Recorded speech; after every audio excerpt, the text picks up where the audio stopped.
بیوی میں بھی 10 قسم کی خرابیاں خامیاں ہوتی ہیں، اٹھنے بیٹھنے کھانے پینے سونے جاگنے بولنے چلنے 10 قسم کی عادتیں ہوتی ہیں، اخلاقیات خراب ہوتے ہیں، عبادات کے معاملے میں کمزوریاں بعض اوقات واقع ہو جاتی ہیں، وہ ساری اگر شوہر اپنی بیوی کی باتیں سب کو کرتا پھرے تو وہ شوہر اچھا نہیں ہے، اور بیوی یوں اس طرح مطلب کہ باتیں کرتی پھرے، ایک اندر کے حالات الگ ہوتے ہیں، کمرے کی باتیں الگ ہوتی ہیں، باہر کی باتیں الگ ہوتی ہیں، عادتوں کی باتیں الگ ہوتی ہیں، اس کو جو پرابلم ہے اپنے شوہر سے ڈسکس کر سکتی ہے، شوہر کا کام ہے کہ اس کی باتوں کو سنیں، یہ جھاڑے نہ، اپنے کام سے کام رکھو۔ بھائی کیوں کام سے کام؟ اپنے کام سے تو کام رکھ رہی ہے، کسی اور سے نہیں کہہ رہی، آپ سے تو کہہ رہی ہے، اور اس سے زیادہ یہ لڑکی یا یہ بیوی اپنے کام سے کام کیا رکھے گی کہ وہ کسی اور سے بات کرنے کے بجائے آپ سے اپنی بات شیئر کر رہی ہے کہ میرے لیے پلیز آپ اس معاملے میں غور کریں۔ شوہر کو چاہیے کہ تسلی سے سنیں۔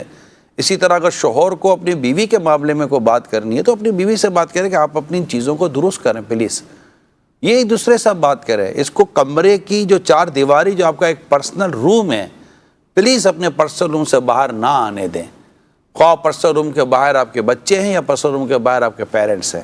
آپ کی زندگی اتنی خوبصورت بن جائے گی اور آپ اپنے ایک دوسرے کے اتنے زبردست رازدار بن جائیں گے، مدینہ مدینہ ہو جائے۔ کچھ خدا نہ خواستہ کوئی کمزوری ہے بھی تو آپ کے دونوں کے اندر رہ جائے گی، حتیٰ کہ اللہ نہ کرے اللہ نہ کرے اللہ نہ کرے اللہ نہ کرے خدا نہ خواستہ اگر گھر ٹوٹ بھی جائے نا تو آپ دونوں کو یہ بات زیب نہیں دیتی کہ آپ ایک دوسرے کی یعنی اپنی صفائی پیش کرنے کے لیے جانا میرا کوئی قصور نہیں تھا، وہ گھر توڑ کر گئی، آپ اس کی برائی کرو گے، وہ بولے گی کہ میرا کیا قصور تھا، وہ ایسا ظالم تھا، تو یہ اس سے آپ کا گھر نہیں بن جائے گا، بلکہ غیبتوں میں تہمتوں میں بہتانوں میں اور طرح طرح کے گناہوں میں مبتلا ہو جائیں گے۔ ذہنی ہمانگی نہیں تھی اس لیے گھر نہیں چل سکا۔ ختم ہو گئی بات۔ بارگاہ رسالت میں حاضر ہو کر کسی نے عرض کی یا رسول اللہ صلی اللہ علیہ وسلم شوہر کے حقوق کیا ہیں؟ انہوں نے بھی شادی نہیں کی تھی، تو آقا دو جہاں صلی اللہ علیہ وسلم نے انہیں شوہر کے حقوق بیان فرمائے۔ انہوں نے جب شوہر کے حقوق سنے تو وہ یہ کہتی ہوئی چلی گئی آقا میں شادی نہیں کروں گی، یعنی میں اس بات کی استطاعت نہیں رکھتی کہ میں شوہر کے حق ادا کر سکوں، یعنی اس قدر اہم اور اس قدر وہ مضبوط حقوق ہیں شوہر کے جو رسول پاک صلی اللہ علیہ وسلم نے بھی اپنی امت تک پہنچائیں۔ یعنی یہ بات کسی آپ کی میری کہی ہوئی نہیں ہے، کسی عام لوگوں کی کہی ہوئی نہیں ہے، یہ بات وہ ہے جو ہم آپ کے میرے نبی صلی اللہ علیہ وسلم نے فرمایا۔ یعنی اگر شوہر کو لگتا ہے کہ یار بیوی کے حقوق تو اس نادان کو کہا جائے کہ یہ حقوق رسول پاک صلی اللہ علیہ وسلم نے بیان کیے ہیں، یہ کسی اور کا بیان کیے ہوئے نہیں ہیں۔ آپ کو شادی سے پہلے نہ پتہ تھا کہ آپ کی بیوی کے حق کیا ہیں؟ ٹھیک ہے۔ اسی طرح اگر کوئی عورت کہتی ہے کہ اوہ اتنے حقوق تو کیا آپ کو شادی سے پہلے نہ پتہ تھا کہ شوہر کے حقوق کیا ہیں؟ آپ نے نہ پڑھا تھا، آپ کو مطالعہ نہ ہوا تھا، حقوق زوجین کا کہ اسٹڈی نہ کی تھی اور اس کو ادا کرنے کا طریقہ آپ نے پڑھا نہ تھا؟ اور یہ کس نے بیان کیے؟ یہ آپ کے میرے نبی مکرم رسول محتشم صلی اللہ علیہ وآلہ وسلم نے بیان کیے، اور یہ حبیب اپنی طرف سے کچھ فرماتے نہیں، یہ وہی فرماتے جن پہ وحی کی جاتی ہے۔ تو یہ جس نے اللہ کے رسول کی اطاعت کی، تحقیق اس نے اللہ کی اطاعت کی، تو بالکل اس میں اللہ اور اس کے رسول کی رضا ہے، اور معاشرے کا امن اور گھر کا امن اس میں چھپا ہوا ہے۔ ہم گھر کے کچھ اصول بناتے ہیں، ہم کہتے ہیں یار ہم نے جب سے اصول بنائے ہمارے گھر میں امن ہو گیا ہے۔ آپ کے تیرے میرے بنائے ہوئے اصولوں پر ہم امن ڈھونڈ رہے ہیں، جو اصول اللہ کے رسول نے دیے ان اصولوں کو اپنائیں تو پھر امن تو دوڑتا ہوا گھر میں داخل ہوگا۔ سبحان اللہ۔ تو یہ ایک تو میں نے ایک بنیادی بات عرض کی ہے، کیونکہ معاشرہ اور ماحول جو اس طرح کا ہے کہ عموماً اس طرح کی باتیں سننے سمجھنے میں یہ ہمارے اندر ایک کنفیوژن پیدا کرواتا ہے۔ اچھا اصول حقوق یہ نہیں ہے جو آپ نے اور میں نے اپنے ماں باپ کو دیکھ لیا، ہو سکتا ہے انہوں نے بھی ان میں سے کچھ حقوق ادا کیے ہوں، لیکن یہ ضروری نہیں کہ انہوں نے سارے حقوق ایک دوسرے کے ادا کیے ہوئے ہوں۔ لہٰذا ہر اولاد کو یعنی جس کی شادی ہو رہی ہے، اول تو یہ جس کی شادی ہو رہی ہے اسے حقوق زوجین پڑھایا جائے، لازمی پڑھایا جائے۔ اور میری تمام تر دیکھنے سننے والوں سے درخواست ہے کہ امیر اہل سنت کی سیرت پر ایک رسالہ مخطوط المدینہ کا ہے، سنت نکاح۔ میری درخواست ہے آپ سب سے، جتنے بھی والدین مجھے سن رہے ہیں اور جن کی شادیوں کی عمریں آ چکی ہیں، یا جن کو پتہ ہے کہ اب ہماری کچھ عرصے میں شادی ہونے والی ہے، بات پکی ہو جاتی ہے، منگنی ہو جاتی ہے وغیرہ وغیرہ، تو ایسی صورت میں سیر سنت نکاح رسالہ لے لیں، اس کو تھوڑا سا پڑھ لیں۔ اس میں میرے شیخ طریقت امیر سنت نے 2 لیٹر 2 مکتوب اس میں ہیں، ایک شوہر کے نام کا ہے اور ایک بیوی کے نام کا ہے۔ شوہر کو کہا گیا ہے کہ آپ نے کیسے رہنا ہے، بیوی کو کہا گیا آپ نے کیسے رہنا ہے۔ آپ اس کو پڑھ لیں اور اس کے مطابق اپنی زندگی گزاریں۔ اس میں حقوق کا بیان بھی ہے اور معاشرتی اور گھریلو طور پر اچھی زندگی گزارنے کی اس میں اصول بھی لکھے ہوئے ہیں۔ اوورآل اگر ہم بات کریں تو عورت کے لیے شوہر کے حقوق ادا کرنا یہ اتنا ضروری ہے کہ اگر سر سے لے کر پاؤں تک شوہر کے بدن پر پیپ ہو اور اس کو چاٹے بیوی تب بھی اس کا حق ادا نہیں کر سکتی۔ یہ باتیں سمجھنے کی ضرورت ہے۔ قرآن کو پڑھتے ہیں تو قرآن کہتا ہے الرجال قوامون علی النساء، مرد افسر ہے عورتوں پر۔ یہ آپ کے میرے رب کا فرمان ہے۔ ان تمام تر چیزوں کو سامنے رکھ کر سمجھے کہ ہاں کیونکہ یہ ان پر خرچ کرتے ہیں۔ مطلب ایک سسٹم، گھر ایک ادارہ ہے، گھر ایک ادارہ، آپ ہیں میں ہوں، ہم سب رہتے ہیں، ہمارے بچے رہتے ہیں، ماں باپ رہتے ہیں، 10 15 2 4 6 10 لوگ گھر میں رہتے ہیں۔ اس ادارے کا ایک تو کوئی ناظم تو ہوگا، کوئی سربراہ تو ہوگا، کوئی ہیڈ آف دا ہاؤس تو ہوگا، کوئی ہیڈ آف دا فیملی تو ہوگا نا، ڈیفینیٹلی۔ اس کے بغیر کیسے چلے گا؟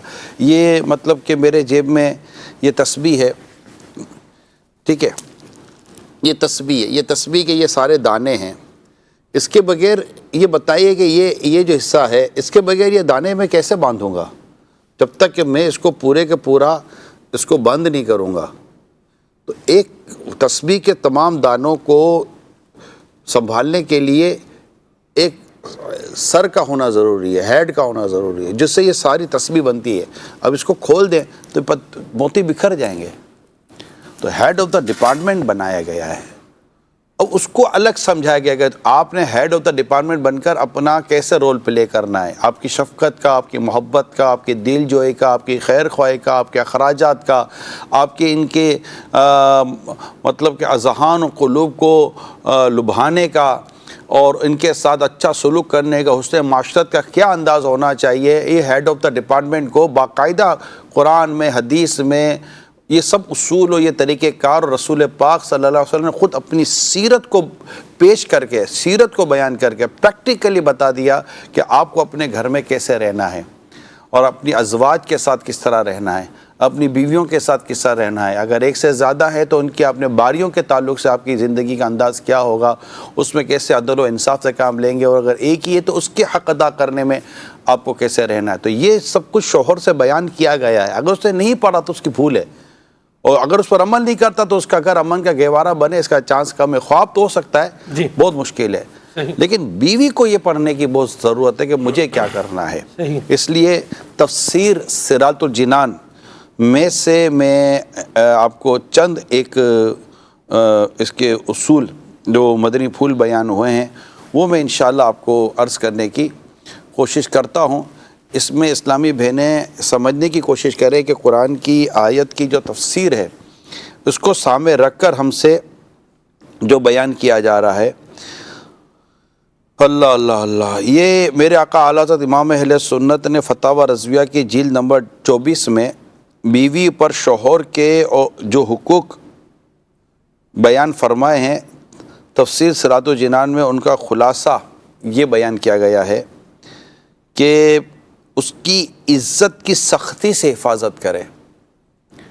بعض عورتیں بدقسمتی کے ساتھ اپنے شوہر کی کمزوریاں برائیاں بیان کر، دیکھیں دونوں کو ایک دوسرے کا لباس کہا گیا ہے، تو اس کی عزت کی سختی سے حفاظت کرے، کہیں بھی اپنے شوہر کی برائیوں کو، خامیوں کو بیان نہ کرے۔ دوسری بات، اس کے مال کی حفاظت کرنا، کیونکہ یہ آپ کے پیچھے اپنا مال و اسباب چھوڑ کر جاتے ہیں، تو مال کی حفاظت کرنا یہ بھی شوہر کے حقوق میں شامل ہے۔ ہر بات میں اس کی خیر خواہی کرنا، اس کے ساتھ کھڑی رہے، جب تک اللہ اور اس کے رسول کے حکم کے خلاف شوہر کھڑا نہیں ہے، آپ شوہر کے ساتھ کھڑی رہو۔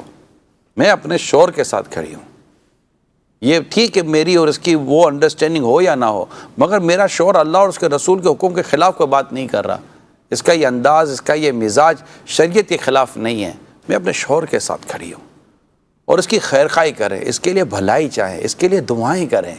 اگر خدا نہ خواستہ شوہر برا ہے، شرابی ہے، جواری ہے، خدا نہ خواستہ کوئی اور برائیاں ہیں، میں نے کتابوں میں پڑھا ہے شوہر، میں نے برائی والے گندی عادتوں والے شوہروں کی عادتوں کو درست ہوتا کتابوں میں پڑھا ہے کہ بیوی ان کے لیے حسن اخلاق اور دعاؤں کا سہارا لیتی ہے۔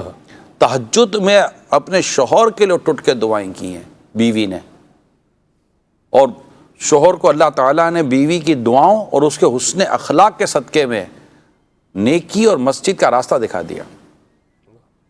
نیک بن گئے شوہر، بیوی کی وجہ سے شوہر نیک بن گئے۔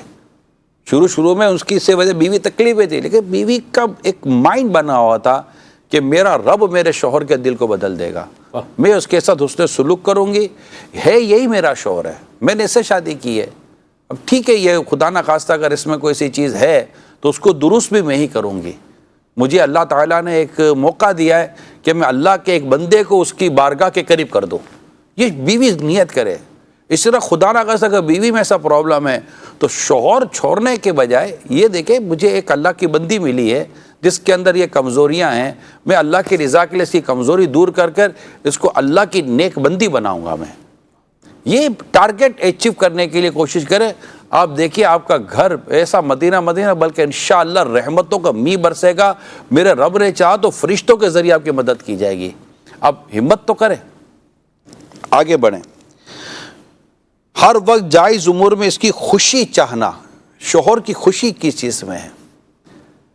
اس کے کھانے میں، پینے میں، سونے میں، جاگنے میں، بولنے میں، چلنے میں، اٹھنے میں، بیٹھنے میں، اس کے کسی فیملی ممبرز کی خدمت کرنے میں، اس کی دل جوئی کس میں، اس کی خوشی کس میں، خیر خواہ چاہے۔ یعنی میں نے ایسی باتیں کتابوں میں پڑھی ہیں اور ایسی بہو کا اور ایسی دلہنوں کا میں نے ذکر پڑھا ہے کہ جنہوں نے اجڑتے گھروں کو سنوار دیا، یعنی گھر اجڑ رہے تھے، ٹوٹ چکے تھے، باپ بیٹوں میں لڑائیاں تھیں، خاندانوں میں لڑائیاں ہوتی تھیں، مگر یہ نیک بیوی، نیک بہو نے باپ بیٹوں کو ملایا، ماں بیٹوں کو ملایا، اجڑے ہوئے گھروں کو سنوار دیا۔ یعنی یہاں تو ہم یہ سنتے ہیں کہ اچھا خاصا بسا بسایا گھر اجاڑ دیا، ایسا نہیں ہے۔ یہ تو سنوارنے والی عورتیں ہوتی ہیں اور یہی نیک عورتیں ہوتی ہیں جو اللہ کی رضا کے لیے گھروں کو سنوارتی ہیں، گھروں کو بناتی ہیں، صبر کرتی ہیں۔ اگر شوہر اپنے والدین کے ساتھ، یعنی آپ دیکھ رہی ہیں کہ میرا شوہر اپنے والدین کے ساتھ، میرا شوہر ان کے بھائی بہنوں کے ساتھ صحیح نہیں ہے جیسا ہونا چاہیے، اس کو جیسا ان کے ساتھ رول پلے کرنا چاہیے حسن اخلاق کا، حسن معاشرت کا، تو بیوی اس کی اصلاح کرے محبت سے۔ دیکھیں آپ کے ماں باپ ہیں، ایسا نہیں کریں، ان کے پاس جائیں، ان کے پاس بیٹھیں تھوڑی دیر، کیا آپ کو کیا پرابلم ہے؟ اگر یہ اپنے ماں باپ کے پاس جا کر تھوڑی دیر بیٹھ جاتے ہیں، آپ سوچئے کہ اگر آپ نے اپنے شوہر کو اس کے ماں باپ کی طرف کر دیا، اللہ آپ کی اولاد کو آپ کی طرف کتنا کر دے گا؟ اللہ اکبر، کبھی تصور نہیں ہے کتنا کر دے گا۔ اور جو ویسا نہیں کرتے پھر وہ ان کو نقصان بھی بعض اوقات اٹھانا پڑتا ہے۔ تو یہ اس طرح کا اگر بیوی گھر کی بہو انداز اختیار کرے گی تو انشاءاللہ امید ہے کہ گھر امن کا گہوارہ اور بڑا مطلب کہ پیار و محبت بھرا ماحول اس گھر میں بن سکتا ہے، ورنہ گھر پہ مسائل پھر پیدا ہو جاتے ہیں۔ اسی طرح کسی سے اس کی بلا وجہ شکایت نہ کرنا یہ حقوق میں شامل ہے۔ چھوڑو یار، یہ تو ہے ہی ایسے، ان سے بات کرنے کا کوئی فائدہ نہیں ہے، نصیب پھوٹے تھے، اس سے شادی ہوگی میری۔ اب پتہ نہیں کس کے پھوٹے تھے، یہ تو اللہ ہی بہتر جانتا۔ ایسی بیوی جس کے حصے میں آ جائے کہ جو اپنے شوہر کی برائیاں اور شکایتیں کرتی پھرے، تو بتائے کہ نصیب کس کے پھوٹے۔ آپ کوئی عورت کا یہ دعویٰ کر سکتی ہے کہ مجھ میں کوئی عیب نہیں، مجھ میں کوئی خرابی نہیں، مجھ میں کوئی پرابلم نہیں، میں دنیا کی بہترین عورت ہوں، مجھ میں دنیا کی بہترین عورتوں والی صلاحیتیں موجود ہیں؟ مشکل ہے، نہیں کر سکتی۔ تو ایسا شوہر کا بھی معاملہ ہوتا ہے۔ حدیث پاک میں اس طرح بھی آیا ہے کہ اچھی بیوی کی علامت یہ کہ جب شوہر تجھے دیکھے تو وہ خوش ہو جائے، یعنی آپ کو اگر شوہر دیکھے تو آپ کا انداز اس کو خوش کرنے والا ہو۔ اور شوہر کو راضی کرنے کے تعلق سے اگر میں رسول پاک صلی اللہ تعالیٰ علیہ وسلم کا فرمان آپ کو سناؤں جو آپ کے میرے نبی مکرم صلی اللہ تعالیٰ علیہ وآلہ وسلم نے بیان فرمایا ہے، تو آپ کو اللہ نے چاہ تو ایک اچھا لگے گا، خوشی ہوگی کہ میرے آقا صلی اللہ علیہ وسلم نے کتنی پیاری بات ارشاد فرمائی، یعنی جو عورت اس حال میں فوت ہوئی کہ اس کا شوہر اس سے راضی تھا تو وہ جنت میں داخل ہو گئی۔ سبحان اللہ۔ جنت کی بشارت ہے میری اسلامی بہنوں۔ تو اللہ کرے کہ ہم شوہر کے حقوق ادا کرنے میں اس کی شکایت نہ کریں، خدا توفیق دے تو بلا وجہ شکایت ہونے کے باوجود تو اس کی مطلب کہ ہوتی ہے شکایتیں، تو اس کی شکایت وغیرہ نہ کرے۔ یوں بہت سارے حقوق ہیں کہ وہ ہیں، شوہر اگرچہ اپنی بیوی کے حقوق ادا کرے، اس کی خیر خواہی کرے، اس کی دلجوئی کرے، گھر خرچہ، کھانا پینا، کپڑے وغیرہ جو بھی ہیں، یہ سب ڈیفینیٹلی ایک مرد کی ذمہ داری ہے۔ رسول پاک صلی اللہ علیہ وسلم نے اپنی شہزادی خاتون جنت بی بی فاطمہ رضی اللہ تعالیٰ عنہ اور حضرت مولا علی شیر خدا کرم اللہ تعالیٰ وجہ الکریم جو خاتون جنت کے شوہر ہیں، نبی پاک صلی اللہ علیہ وسلم کے داماد ہیں، میرے آقا صلی اللہ علیہ وسلم نے ان کے درمیان جو تقسیم فرمائی وہ اس طرح تھی کہ خاتون جنت بی بی فاطمہ رضی اللہ تعالیٰ عنہ گھر کے کام دیکھیں گی اور مولا علی رضی اللہ تعالیٰ عنہ گھر کے باہر کے کام دیکھیں گے۔ یہ تقسیم تھی۔ یہ تقسیم کس نے کی؟ پیارے آقا صلی اللہ علیہ وسلم نے۔ جو گھر اس تقسیم کو لے کر چلے گا انشاءاللہ تعالیٰ اس کا گھر اس اہل بیت کے گھرانے کے صدقے میں محبتوں کا گہوارہ رہے گا۔ سبحان اللہ، سبحان اللہ۔ اور جو انداز اولاد کے ساتھ بی بی فاطمہ رضی اللہ تعالیٰ عنہ نے اختیار کیا، اس کا فیضان جس کو نصیب ہوا، انشاءاللہ اس کی اولاد کو امام حسن اور حسین رضی اللہ تعالیٰ عنہما کا صدقہ نصیب ہوگا۔ کیا بات ہے۔ تو یہ چیزیں بہت امپورٹنٹ ہیں۔ تو عورت کو چاہیے، بیوی کو چاہیے کہ اپنے شوہر کی کمزوریوں پر صبر کرے، اس کی بیجا شکایتیں نہ کریں، اور بس صحیح اللہ نے میرے نصیب میں جو لکھا ہے وہ میرے ہے، اور میں انشاءاللہ ان کے ساتھ اچھا سلوک کر کے، اچھا برتاؤ کر کے میں انشاءاللہ اپنے گھر کو حسن اخلاق اور حسن تدبیر کے ساتھ چلاؤں گی۔ گھر کے اخراجات میں شوہر کے ساتھ سپورٹ کرے، نہ کہ یہ کہ اس کو مطلب کہ کھچم کھاچ کرے۔ معلومات آپس میں بیٹھ جائیں، آپ دونوں جو آپ سن رہے ہیں آپ بیٹھ جائیں آپس میں کہ حضور ہمارا بجٹ کیا ہے، بھئی یہ بجٹ ہے، ٹھیک ہے، انشاءاللہ میری ذمہ داری ہے کہ میں اس بجٹ میں آپ کا گھر چلاؤں گی انشاءاللہ۔ میرے لیے آپ دعا کریں، بس آپ حلال کمائیے گا، حرام مت کمائیے گا، اللہ ہمارے رزق میں برکت ہے، گھر چلانے کی ذمہ داری میری ہے۔ ایسی بیوی بولڈ لے لا، آپ حرام مت کمانا، ناجائز مت کمانا، کوئی بھی حرام کا سکہ روپیہ گھر میں مت لانا، حلال روزی لائیں، اللہ تعالیٰ نے رزق میں برکت دی، گھر چلانے کے لیے انشاءاللہ تعالیٰ میں کفایت شعاری سے کام لوں گی، فضول خرچی سے میں بچوں گی، آپ کو انشاءاللہ گھر کے معاملات میں آپ کو اللہ نے چاہا تو میں تکلیف نہیں آنے دوں گی۔ یہ ایسے جملے اگر بیوی کہہ دے، اپنے شوہر کر کے دکھائے، یقین مانے آپ کو میں صحیح بتا رہا ہوں، یہ ٹارگٹ اچیو کرنے کے لیے کوشش کرے، آپ دیکھیے آپ کا گھر ایسا مدینہ بلکہ انشاءاللہ رحمتوں کا می برسے گا۔ میرے رب نے چاہا تو فرشتوں کے ذریعے آپ کی مدد کی جائے گی، آپ ہمت تو کریں۔